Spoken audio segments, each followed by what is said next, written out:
خواتین و حضرات السلام علیکم۔ پروگرام ہے نور حیات، میں ہوں آپ کا میزبان ڈاکٹر آصف جان۔ آپ کو معلوم ہے کہ ہم مقدس لوکا کے انجیلی بیان کا سلسلے وار تفسیری مطالعہ کر رہے ہیں، اور ابھی تک ہم مقدس لوکا کے انجیلی بیان کے 11ویں باب میں ہیں۔ آئیے آج کا حوالہ پڑھتے ہیں۔ 11واں باب ہے اور اس کی 37ویں آیت سے۔ انجیل جلیل میں یوں لکھا ہے، جب وہ باتیں کر رہا تھا تو کسی فریسی نے اس کی دعوت کی، پس وہ اندر جا کر کھانا کھانے بیٹھا۔ فریسی نے یہ دیکھ کر تعجب کیا کہ اس نے کھانے سے پہلے غسل نہیں کیا۔ خداوند نے اس سے کہا، اے فریسیو، تم پیالے اور رکابی کو اوپر سے تو صاف کرتے ہو، لیکن تمہارے اندر لوٹ اور بدی بھری ہے۔ اے نادانو، جس نے باہر کو بنایا کیا اس نے اندر کو نہیں بنایا؟ ہاں، اندر کی چیزیں خیرات کر دو تو دیکھو سب کچھ تمہارے لیے پاک ہوگا۔ لیکن اے فریسیو، تم پر افسوس کہ پودینے اور سداب اور ہر ایک ترکاری پر دے یکی دیتے ہو، اور انصاف اور خدا کی محبت سے غافل رہتے ہو۔ لازم تھا کہ یہ بھی کرتے اور وہ بھی نہ چھوڑتے۔ اے فریسیو، تم پر افسوس کہ تم عبادت خانوں میں اعلیٰ درجے کی کرسیاں اور بازاروں میں سلام چاہتے ہو۔ تم پر افسوس کیونکہ تم ان پوشیدہ قبروں کی مانند ہو جن پر آدمی چلتے ہیں اور ان کو اس بات کی خبر نہیں۔ پھر شرع کے عالموں میں سے ایک نے جواب میں اس سے کہا، اے استاد، ان باتوں کے کہنے سے تو ہمیں بھی بے عزت کرتا ہے۔ اس نے کہا، اے شرع کے عالموں، تم پر بھی افسوس کہ تم ایسے بوجھ جن کو اٹھانا مشکل ہے آدمیوں پر لادتے ہو، اور آپ ایک انگلی بھی ان بوجھوں کو نہیں لگاتے۔ تم پر افسوس کہ تم نبیوں کی قبروں کو بناتے ہو، اور تمہارے باپ دادا نے ان کو قتل کیا تھا۔ پس تم گواہ ہو اور اپنے باپ دادا کے کاموں کو پسند کرتے ہو، کیونکہ انہوں نے تو ان کو قتل کیا تھا اور تم ان کی قبریں بناتے ہو۔ اسی لیے خدا کی حکمت نے کہا ہے کہ میں نبیوں اور رسولوں کو ان کے پاس بھیجوں گی، وہ ان میں سے بعض کو قتل کریں گے اور بعض کو ستائیں گے، تاکہ سب نبیوں کے خون کی جو بنائے عالم سے بہایا گیا اس زمانہ کے لوگوں سے باز پرس ہو۔ حابل کے خون سے لے کر اس زکریا کے خون تک جو قربان گاہ اور مقدس کے بیچ میں ہلاک ہوا، میں تم سے سچ کہتا ہوں کہ اس زمانہ کے لوگوں سے سب کی باز پرس کی جائے گی۔ اے شرع کے عالموں، تم پر افسوس کہ تم نے معرفت کی کنجی چھین لی۔ تم آپ بھی داخل نہ ہوئے اور داخل ہونے والوں کو بھی روکا۔ جب وہ وہاں سے نکلا تو فقیہ اور فریسی اسے بے طرح چمٹنے اور چھیڑنے لگے، تاکہ وہ بہت سی باتوں کا ذکر کرے اور اسی کی گھات میں رہے، تاکہ اس کے منہ کی کوئی بات پکڑے۔ یہ ہمارے خداوند یسوع مسیح کی انجیل ہے۔ اے مسیح، تیری تعریف ہو، آمین۔ دوستو، آپ کو یاد ہوگا کہ پچھلے پروگرام میں ہم نے ایک نشان کے بارے میں بات کی تھی، اور وہ تھا یونا نبی کا نشان۔ جب خداوند یسوع مسیح سے نشان طلب کیا گیا تو انہوں نے کہا کہ اس زناکار قوم کو یونا نبی کے نشان کے علاوہ کوئی اور نشان نہ دیا جائے گا۔ اور پھر اس کے بعد انہوں نے سوال پوچھنے والوں کی تادیب کی۔ اب ہمیں نہیں معلوم کہ یہ فریسی کون تھا جس نے خداوند یسوع مسیح کو اپنے گھر میں اتارا اور اس کی دعوت کی، کیونکہ اکثر ہم فریسیوں کو اور شرع کے عالموں کو تو دیکھتے ہیں کہ وہ یسوع کے پیچھے ضرور چلتے تھے، لیکن وہ تنقید کا اور اس کی مخالفت کا کوئی موقع ڈھونڈتے رہتے تھے۔ یہاں پر ایک فریسی کا ہمیں ذکر مل رہا ہے جس نے خداوند یسوع مسیح کو اپنے گھر میں اتارا، اس کو کھانا کھلانے کے لیے بٹھایا۔ لیکن ایک ایسا واقعہ ہوا کہ اس فریسی کے لیے خاموش رہنا ناممکن ہو گیا۔ لکھا ہے، فریسی نے یہ دیکھ کر تعجب کیا کہ اس نے کھانے سے پہلے غسل نہیں کیا۔ اب یہاں پر میں اس سلسلے کو تھوڑی دیر کے لیے روکنا چاہتا ہوں اور آپ سے ایک سوال کرنا چاہتا ہوں کہ مذہب یا دین کیا ہے، اور اس کی اصل شکل اور بگڑی ہوئی شکل میں کیا فرق ہوتا ہے۔ خداوند کے کلام میں مذہب کے لیے اکثر راہ کا لفظ استعمال ہوا ہے، وے۔ خداوند یسوع مسیح نے بھی کہا تھا، راہ اور حق اور زندگی میں ہوں۔ I am the way, the truth and the life۔ یعنی اگر خدا کے پیچھے چلنے کا کوئی طریقہ ہے، کوئی راستہ ہے، خدا کی خوشنودی حاصل کرنے کا کوئی راستہ ہے، تو وہ خداوند یسوع مسیح کی ذات اقدس ہے۔ ایک ایسا راستہ جو کہ ہمیں خدا تک پہنچاتا ہے۔ مذہب ایسے ہی راستے کو، یا دین ایسے ہی راستے کو کہا جاتا ہے۔ لیکن ہم دیکھتے یہ ہیں کہ کوئی بھی مذہب جو اپنی اوریجنل شکل میں جب آیا، وقت کے گزرنے کے ساتھ ساتھ اس کی حیت، اس کی شکل، اس کی ماہیت بدلتی چلی گئی۔ یہودیت کے ساتھ بھی یہی ہوا۔ خدا جب بنی اسرائیل کو ملک مصر سے چھڑا کر لایا تو موسیٰ کے وسیلے سے ان کو شریعت دی، ان کو بتایا کہ خدا کی خوشنودی حاصل کرنے کا وسیلہ، ذریعہ کیا ہے۔ اب اس شریعت کے بہت سارے حصے تھے، اس میں رسوماتی احکام بھی تھے، یعنی سیریمونیل لا، جو کہ ہیکل میں عبادت سے متعلق تھا۔ اس میں سول لا بھی ہمیں ملتا ہے، اور اسی طرح بہت ساری دوسری چیزیں بھی اس میں ہمیں نظر آتی ہیں۔ لیکن جب 586 قبل از مسیح میں نبوکت نظر نے یروشلم کو اور ہیکل کو تباہ کر دیا اور بنی اسرائیل کو اسیر بنا کر بابل لے گیا، تو اب ہیکل تو رہی نہیں جہاں پر قربانیاں چڑھائی جائیں یا ان کے گناہوں کا کفارہ یا فدیہ دیا جا سکے۔ وہ ایک اجنبی ملک میں ہیں۔ تو ان کے بزرگوں نے بیٹھ کر سوچا کہ ہم اپنے سیریمونیل لا کو تو پورا کر نہیں سکتے، وہ قوانین، وہ شریعت جو کہ مذہبی رسومات سے متعلق تھی، تو اب کیا کیا جائے؟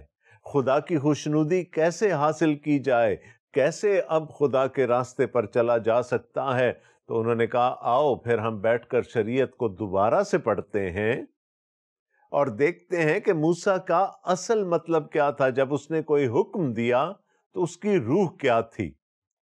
اور یوں جب انہوں نے اس پر سوچ بچار کرنا شروع کیا تو انہوں نے صفوں پر صفحے لکھ ڈالے، اور وہ جو اوریجنل شریعت تھی خدا کی، وہ تو کہیں جا کر پیچھے رہ گئی، اور ایک نئی شریعت لوگوں کے سامنے آ گئی۔ اس شریعت میں بزرگوں کی روایات کو بہت فوقیت دی جاتی تھی، اور یہاں کیا ہوا؟ خداوند یسوع مسیح نے مروجہ طریقے سے بزرگوں کی روایات کو فالو کرتے ہوئے اپنے آپ کو صاف نہیں کیا، پاک نہیں کیا کھانا کھانے سے پہلے۔ ایک اور مقام پر بھی ہم دیکھتے ہیں کہ یسوع اور اس کے شاگردوں پر یہ الزام لگا تھا کہ یہ کھانا کھانے سے پہلے اپنے ہاتھ نہیں دھوتے۔ ایک باقاعدہ پروٹوکول بنا لیا گیا تھا کہ کھانا کھانے سے پہلے کیسے اپنے ہاتھوں کو صاف کرنا ہے۔ یہاں اگرچہ کے ترجمے میں غسل کا لفظ آیا ہے، لیکن یہ باقاعدہ غسل نہیں ہے، یہ نہانا نہیں ہے، بلکہ اپنے ہاتھ اور پاؤں کو دھونا ہے، اپنے منہ کو دھونا ہے، تاکہ کھانا کھانے بیٹھ سکیں۔ یسوع نے ایسا نہیں کیا، کیونکہ یہ خدا کی شریعت میں کہیں نہیں لکھا تھا، یہ بزرگوں کی روایات تھیں جو اب ابھر کر سامنے آ چکی تھیں۔ کئی صدیاں گزر چکی تھیں، یعنی وہ جب بابل کی اسیری سے واپس بھی آ گئے تو وہ ان سارے قوانین کو جو وہاں بیٹھ کر انہوں نے بنائے تھے ان کو اپنے ساتھ لے آئے۔ اور شاید پہلے میں کسی ایک مقام پر آپ کو بتا چکا ہوں کہ ایک اور چیز جو بابل سے بنی اسرائیل کے ساتھ واپس آئی، وہ عبادت خانے تھے، سیناگوگز تھے۔ اسیری میں جانے سے پہلے کوئی سیناگوگ نہیں ہوتی تھی ملک موعود میں، صرف ایک ہیکل تھی، اور ساری عبادت کا مرکز وہ ایک ہیکل تھی۔ لیکن جب وہ بابل کی اسیری سے واپس آئے تو انہوں نے سیناگوگز بنا لی، اور آج دنیا میں بے شمار عبادت گاہیں یہودیوں کی موجود ہیں۔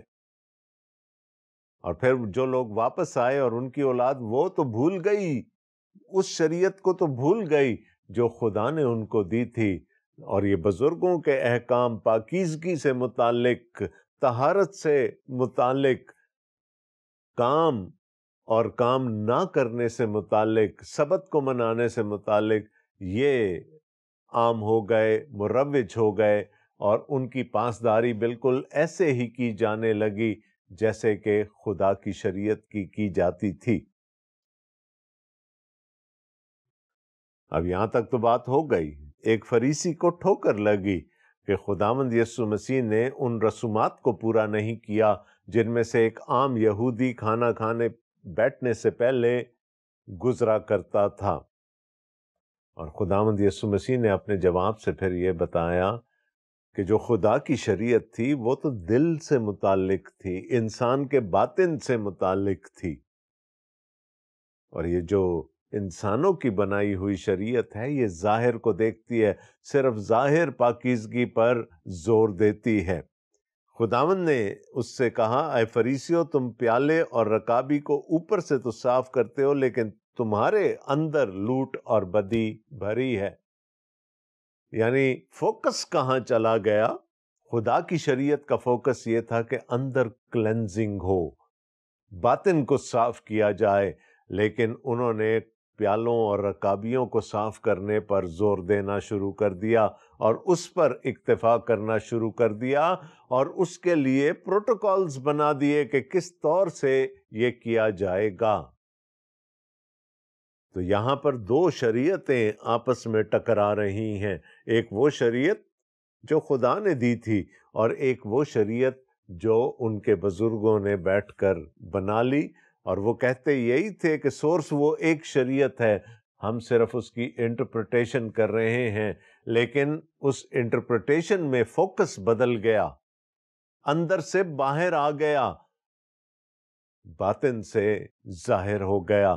خداوند یسوع مسیح کہنے لگے تمہارے نزدیک ظاہر کی صفائی امپورٹنٹ ہے، جبکہ خدا نیت کو دیکھتا ہے، خدا دل کے خیالات کو جانچتا ہے، وہ تو اندر نگاہ کرتا ہے۔ تمہارے اندر لوٹ اور بدی بھری ہے۔ اگر انسان کا اندر ہی پاک نہ ہو تو باہر ہم نہاتے دھوتے رہیں، اسے ہمیں کوئی فائدہ حاصل نہیں ہونے والا۔ آئے نادانو، جس نے باہر کو بنایا کیا اس نے اندر کو نہیں بنایا؟ ہاں، اندر کی چیزیں خیرات کر دو تو دیکھو سب کچھ تمہارے لیے پاک ہوگا۔ اندر کی چیزوں کو خیرات کر دو، اندر کی پاکیزگی کو تلاش کرو۔ آپ کو معلوم ہے کہ فریسی نرسنگا بجوا کر خیرات دیا کرتے تھے۔ اندر کی چیزیں کیا ہیں؟ رحم، ترس، انصاف، مسافر پروری، غریبوں، یتیموں، بیواؤں کا دھیان رکھنا، یہ سب وہ چیزیں ہیں جو خدا ہماری زندگی میں دیکھنا چاہتا ہے۔ اور خداوند یسوع مسیح کہہ رہے ہیں کہ اگر دل پاک ہو گیا ہے، دل کی خیرات کر دی گئی ہے، تو پھر ہمیں ظاہری پاکیزگی حاصل کرنے کی ضرورت نہیں۔ یہاں پر یہ بتانا ضروری سمجھتا ہوں کہ میں ظاہری صفائی کے خلاف بالکل نہیں ہوں، لیکن اگر اس کو باطنی صفائی سے زیادہ فوقیت دی جائے گی تو پھر یقیناً خداوند یسوع مسیح بھی اس کے خلاف تھے اور میں بھی ہوں گا۔ ظاہری پاکیزگی، جسم کی پاکیزگی، اپنے ماحول کی پاکیزگی، اپنی چیزوں کی پاکیزگی بھی بہت ضروری ہے، لیکن ہمارا فوکس کہاں ہے، اس پر ہمیں دھیان دینے کی ضرورت ہے۔ لیکن اے فریسیو، تم پر افسوس۔ Jesus is calling out woes on the Pharisees، تم پر افسوس کہ پودینے اور سداب اور ہر ایک ترکاری پر دے یکی دیتے ہو اور انصاف اور خدا کی محبت سے غافل رہتے ہو۔ لازم تھا کہ یہ بھی کرتے اور وہ بھی نہ چھوڑتے۔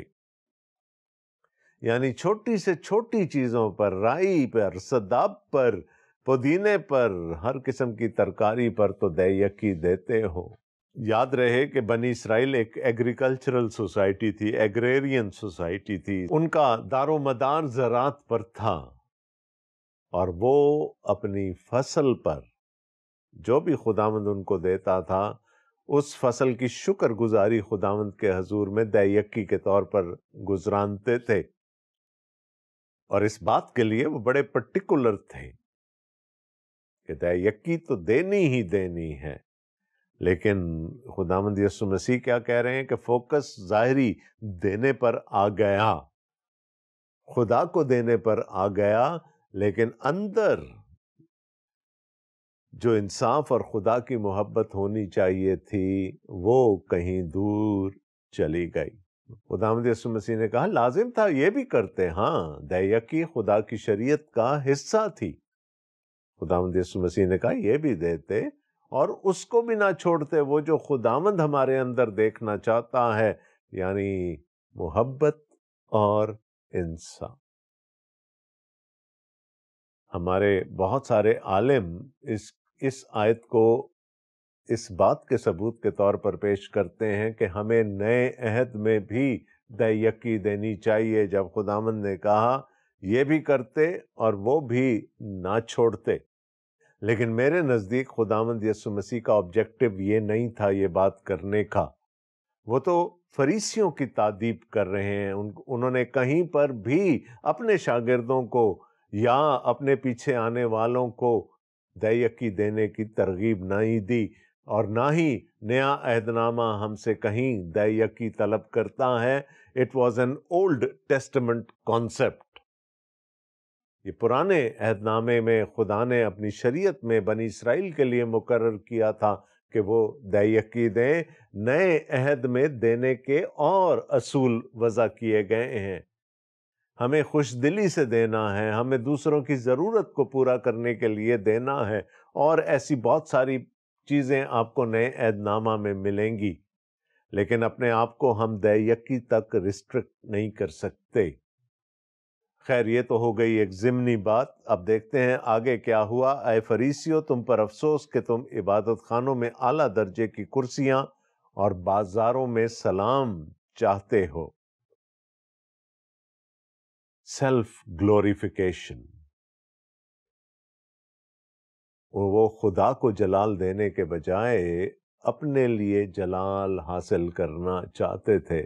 وہ یہ چاہتے تھے کہ ان کی عزت ہو، تکریم ہو، ان کو بڑا سمجھا جائے، اور اس میں کوئی برائی نہیں، اگر وہ روحانی پیشواں ہیں، استاد ہیں، تو ان کی تکریم ضرور ہونی چاہیے، لیکن اپنی اتھارٹی کو استعمال کر کے، اپنے اختیار کو استعمال کر کے اپنے لیے صدر نشینی چاہنا، اعلیٰ کرسیاں چاہنا، یہ چاہنا کہ لوگ جھک جھک کر ان کو بازاروں میں سلام کریں، یہ پھر غلط ہو جاتا ہے۔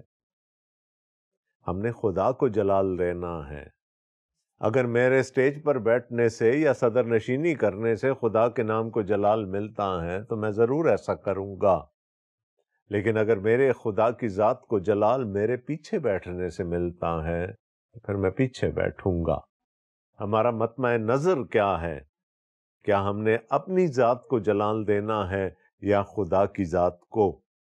تم پر افسوس کیونکہ تم ان پوشیدہ قبروں کی مانند ہو جن پر آدمی چلتے ہیں اور ان کو اس بات کی خبر نہیں۔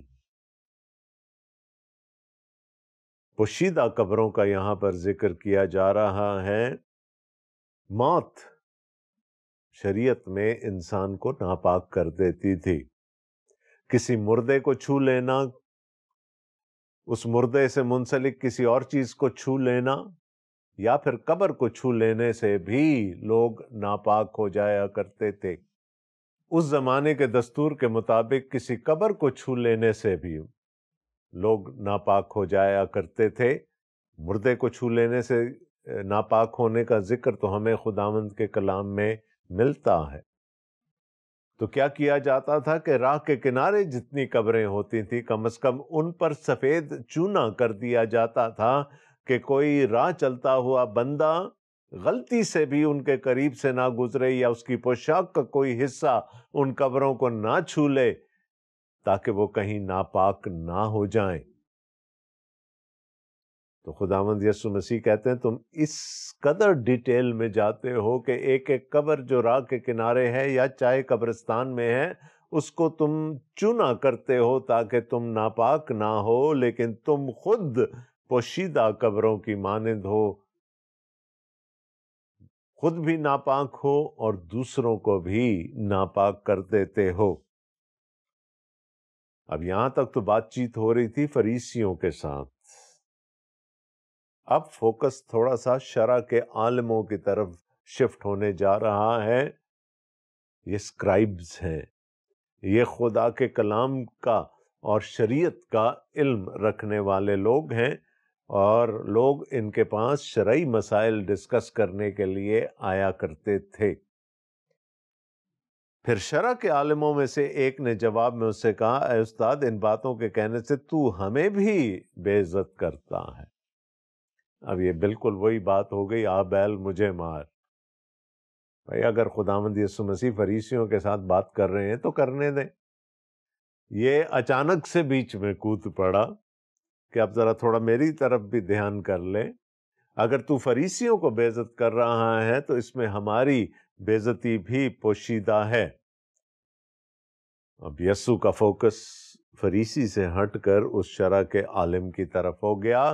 اس نے کہا، اے شرع کے عالموں، تم پر بھی افسوس کہ تم ایسے بوجھ جن کو اٹھانا مشکل ہے آدمیوں پر لادتے ہو، اور آپ ایک انگلی بھی ان بوجھوں کو نہیں لگاتے۔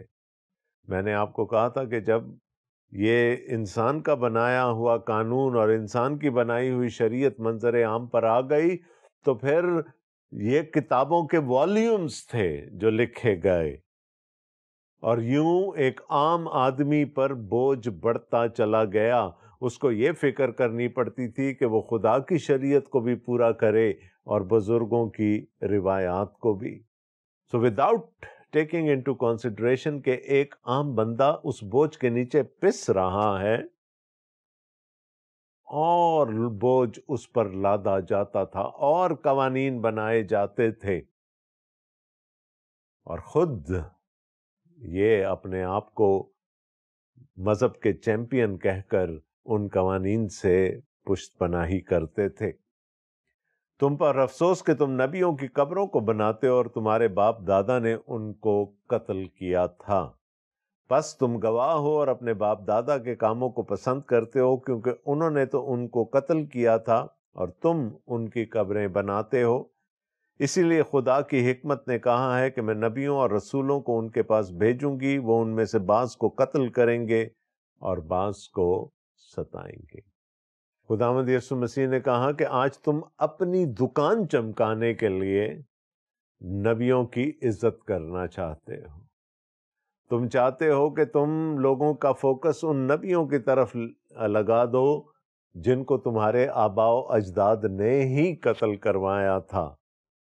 تمہارے باپ دادا نے ان کو قتل کروایا تھا اور تم ان کے مزار بنوانا چاہتے ہو، ان کی قبریں بنوانا چاہتے ہو۔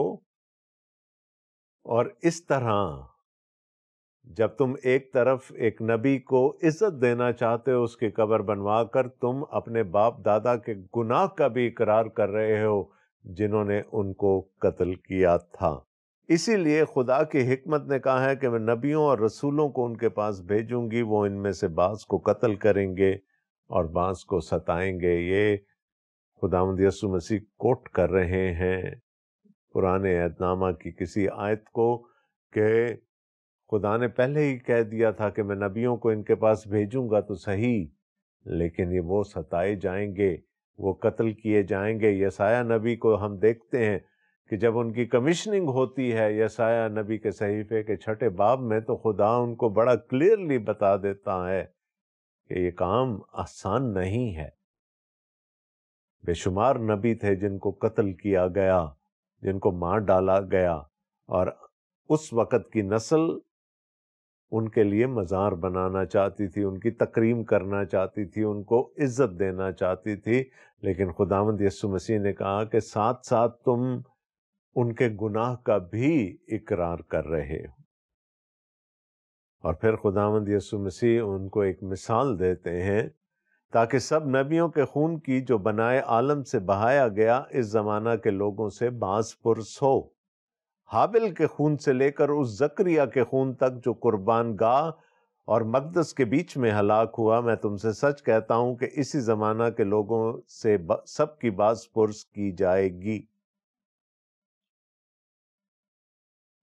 نبیوں کا خون بہانا، اور خداوند یسوع مسیح کوٹ کرتے ہیں دو اسپیسیفک انسیڈنٹس کو۔ ایک جو پہلا قتل ہے، تاریخ انسانی کا سب سے پہلا قتل حابل کا قتل تھا، جس کو اپنے بھائی قائن نے قتل کیا، اور یہ پیدائش کی کتاب کی بالکل شروع کے حصے میں درج ہے۔ اب اس وقت نیا عہد نامہ نہیں تھا، صرف اور صرف ہیبرو بائبل تھی، یعنی جو پرانا عہد نامہ تھا صرف لوگوں کے پاس وہ تھا، اور ہیبرو بائبل کی یا پرانے عہد نامہ کی کتابوں کی ترتیب ویسی نہیں ہے جیسی ہماری اردو بائبل میں ہے یا انگریزی کے تراجم میں ہمیں ملتی ہے۔ ہیبرو بائبل کی سب سے آخری کتاب سلاطین کی کتاب ہے، اور وہاں پر پہلا سلاطین اور دوسرا سلاطین بھی نہیں ہے، بلکہ سلاطین کی ایک ہی کتاب ہے۔